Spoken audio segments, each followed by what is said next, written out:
پچھلی ویڈیو میں ہم نے دیکھا تھا کہ پاکستانی نظام کے حساب سے نمبر کیا کیا کہلائے جاتے ہیں۔ ہزار سے آگے لاکھ آتا ہے، لاکھ سے آگے کروڑ آتا ہے اور کروڑ سے آگے ارب آتا ہے۔ اس ویڈیو میں ہم دیکھیں گے کہ یہ نظام بین الاقوامی نظام سے کتنا مختلف ہے۔ تو سب سے پہلے تو جو چیزیں ان میں ایک جیسی ہیں اس کو لکھ لیتے ہیں، جیسے کہ 10، 100۔ تو بین الاقوامی نظام میں بھی 10 ہوتا ہے، پاکستانی نظام میں بھی 10 ہوتا ہے۔ اسی طریقے سے یہ 10 سے ضرب ہو کے 100 بن جاتا ہے، پاکستانی نظام میں بھی یہ 10 سے ضرب ہو کے 100 بن جاتا ہے۔ اور جیسے پاکستانی نظام میں 100 10 سے ضرب ہو کے 1000 بنتا ہے، ویسے ہی بین الاقوامی نظام میں بھی یہ 10 سے ضرب ہو کے 1000 بنے گا۔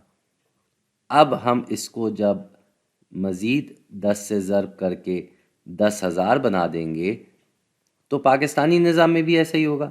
ابھی تک تو آپ کو سب کچھ ایک جیسا لگ رہا ہے جی۔ فرق اس کے بعد آتا ہے۔ فرق اس کے بعد کیا آتا ہے؟ جب ہم اس کو 10 سے ضرب دیتے ہیں تو پاکستانی نظام کے حساب سے اس کو ہم جب اب 10 سے ضرب دیں گے تو یہ بن جائے گا 1,00,000۔ یہ ہم پچھلی ویڈیو میں دیکھ چکے ہیں، یہ بن جائے گا 1,00,000۔ لیکن بین الاقوامی نظام کے حساب سے اگر ہم اس کو 10 سے ضرب دیں گے تو یہ بن جائے گا 100,000۔ جی، یہ تھوڑا سا فرق ہے ان دونوں نمبروں میں۔ یہاں 1,00,000 ہے، یہاں 100,000 ہے۔ اسی طریقے سے جب ہم اس 1,00,000 کو 10 سے ضرب دیں گے تو یہ ہو جائے گا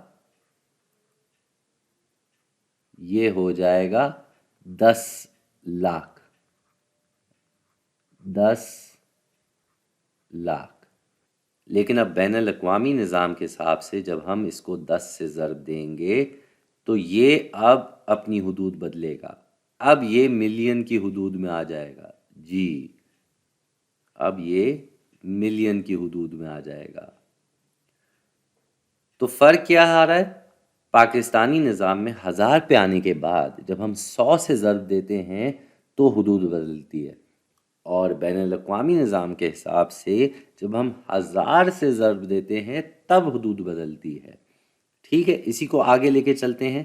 جب 10,00,000 کو ہم نے 10 سے ضرب دیا تو یہ 1 کروڑ کی حدود میں آ گیا، یہ 1 کروڑ کی حدود میں آ گیا نمبر ہمارا۔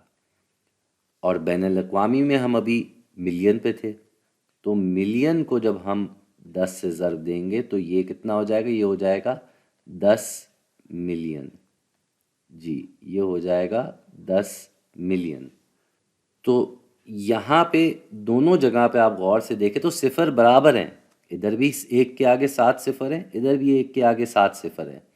اب پاکستانی نظام میں ہم کروڑ پہ کھڑے ہیں، تو کروڑ کو جب ہم 10 سے ضرب دیں گے تو یہ کتنا ہو جائے گا؟ یہ ہو جائے گا 10 کروڑ۔ جی، یہ ہو جائے گا 10 کروڑ۔ اور بین الاقوامی نظام کے حساب سے ہم اس 10 ملین کو جب 10 سے ضرب دیں گے تو یہ کتنا ہو جائے گا؟ یہ ہو جائے گا 100 ملین۔ جی، اس کی حدود ابھی بھی وہی ہے، یہ ابھی بھی ملین کی حدود میں ہے، یہ 100 ملین ہو گیا۔ پھر سے دیکھیں تو صفر برابر ہیں، مقدار برابر ہے، صرف نام کا تھوڑا سا فرق آ رہا ہے۔ پھر پاکستانی نظام میں جب ہم 10 کروڑ کو 10 سے ضرب دیں گے تو یہ کتنا ہو جائے گا؟ یہ ہو جائے گا 1 ارب۔ جی، یہ ہو جائے گا 1 ارب۔ اور بین الاقوامی نظام میں جب ہم 100 ملین کو 10 سے ضرب دیں گے تو یہ ہو جائے گا 1 بلین۔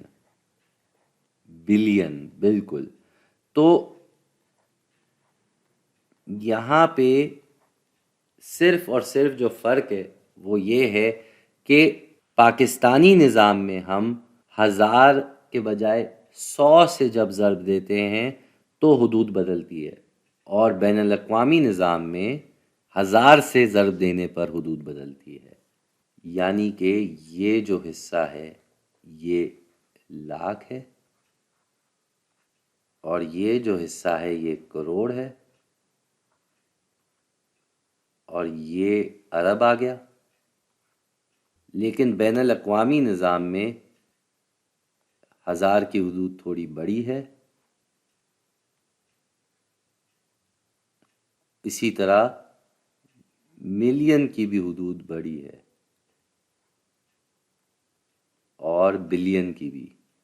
ابھی ہم نے 1 بلین تک دیکھا ہے، لیکن یہ بلین جو ہے یہ 10 بلین 100 بلین تک بھی جاتا ہے۔ اس کے آگے پھر ٹریلین آتا ہے، جیسے ارب کے آگے کھرب آتا ہے۔